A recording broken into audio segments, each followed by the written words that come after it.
गांव है और अभी भी गांव में लोग घर बनाते हैं या कहीं पौंड खुदाई होता है तो कुछ न कुछ नालंदा का पार्ट मिलता है, जिसे म्यूजियम में रख दिया गया है। जैसे 13 मार्च 2022 को मिला नाग देवी मनसा देवी और बगल के गांव में मिला है।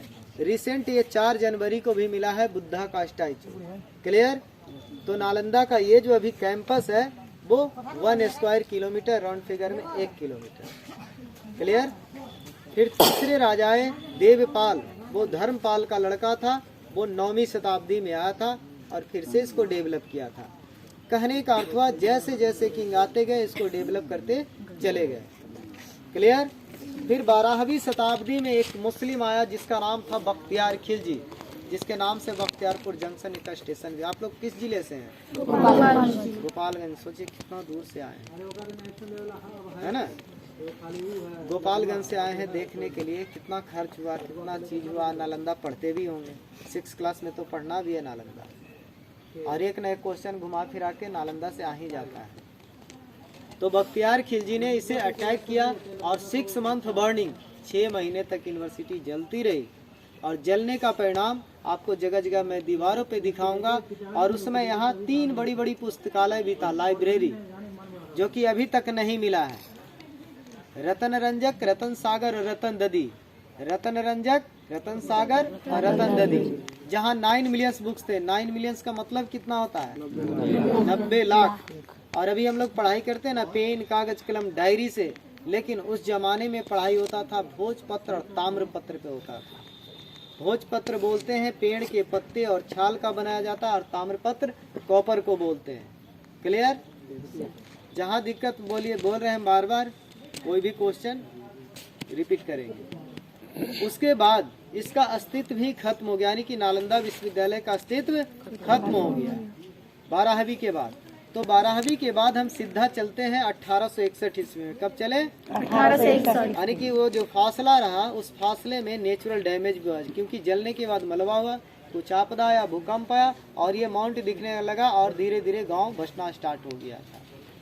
और वो डायरी मिला था चाइना की लाइब्रेरी में, CUC। क्लियर? और उसी डायरी के आधार पे इसकी खुदाई हुआ 1915 से 37। 1915 से, यानी कि उस समय अपना देश आजाद नहीं हुआ था। इसकी खुदाई अंग्रेज ने करवाया। फिर जब अपना देश आजाद हुआ तो 1974 से 82, 8 साल, 22, 8, 30 साल। क्लियर?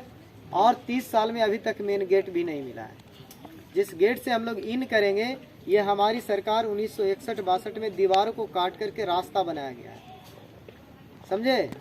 तो 10% में 11 हॉस्टल मिला है। कितना हॉस्टल? 11 हॉस्टल। और 6 मंदिर मिले हैं। 6 मंदिर मिले हैं। और उस समय एक कमरा में एक बच्चा रहता था, एक कमरा में एक बच्चा, यानी कि 12,000 कमरे का जिक्र था, जो अभी 1,000 से प्लस मिला है कमरा। एक कमरा में एक बच्चा और एक हॉस्टल में एक subject. Each room, each student, each hostel, each subject. उस समय सारे सब्जेक्ट का पढ़ाई होता था। उस समय यहाँ history, geography, philosophy, medicine, metaphysics, logic, grammar, astronomy, वस्तुशास्त्र, दर्शन शास्त्र, तर्क विद्या, योगा विद्या। उसमें मेडिकल का भी पढ़ाई होता था, लेकिन मेडिकल नहीं बोलते थे, आयुर्वेद। अगर कोई कहता है कि फलाने को सर्जरी कराया गया तो वो नालंदा का देन है। समझे? और जब ये नालंदा 10 किलोमीटर लंबा और 5 किलोमीटर चौड़ा था, तो इसकी चारों दिशाओं में गेट होता था और गेट पे गेट कीपर होते थे। गेट कीपर वर्ड के लिए मैं सॉरी बोल रहा हूँ, वो स्कॉलर पर्सन होते थे, वो महान व्यक्ति होते थे। उनके द्वारा टेस्ट देना पड़ता था, यानी कि एंट्रेंस एग्जाम। जैसे सपोज डेट आप जाते हैं एडमिशन के लिए, तो आपको गुरुजी टेस्ट लेते हैं कि बच्चा मेरा किस लायक है, 1 लायक है कि 2 लायक है कि 4 लायक है ना? उसी तरह से यहाँ के जो गेट कीपर होते थे उनके द्वारा टेस्ट देना पड़ता था, और जो बच्चा सफल होता था उसी का यहाँ दाखला एडमिशन होता था। तो सोचिए, जहाँ का गेट कीपर इतना महान हो तो यहाँ के गुरु कैसे होंगे? कुछ गुरु का नाम आप लोग जानते होंगे। नागार्जुन के बारे में पढ़े हैं? नहीं पढ़े हैं? जो खगोलीय शास्त्र। आर्यभट्ट के बारे में पढ़े हैं? जिसने 0 दिया, ये नालंदा के थे। तो नालंदा के थे राहुल भद्र, शील भद्र, नागा अर्जुन, बसु मित्र, बसु संघा, तीसरी पंकर, हेन सांग, फाहियान, नरोपा, त्रिलोपा, बैरोचना, शांति देवा, शांति रचता, गुरु पद्म संभवा, धर्म कीर्ति, चंद्र कीर्ति, दावा टप्पा, ये सब यहाँ के मुख्य गुरु थे। और आप लोग तो कुछ बच्चे बड़े मोबाइल भी लिए हुए हैं। मैंने एक नाम बताया बैरोचना, बैरोचना का दोबारा जन्म हुआ है, जो अभी प्रेजेंट में भूटान के महारानी का नाती है, आप यूट्यूब पे देख सकते हैं। और 3 साल के ही उम्र में पूरी नालंदा का बैकग्राउंड बताता था, 3 ही साल की उम्र में। वो यहाँ आया था 7-8 साल की उम्र में, 2018 में यहाँ आया था। लेकिन कहाँ तक सत्य है इसके लिए भी मैं हाथ जोड़ता हूँ।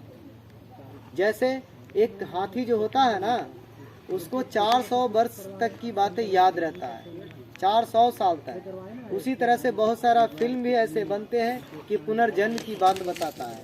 उसी तरह से वो छोटा सा बच्चा बताता था नालंदा के बारे में। क्लियर?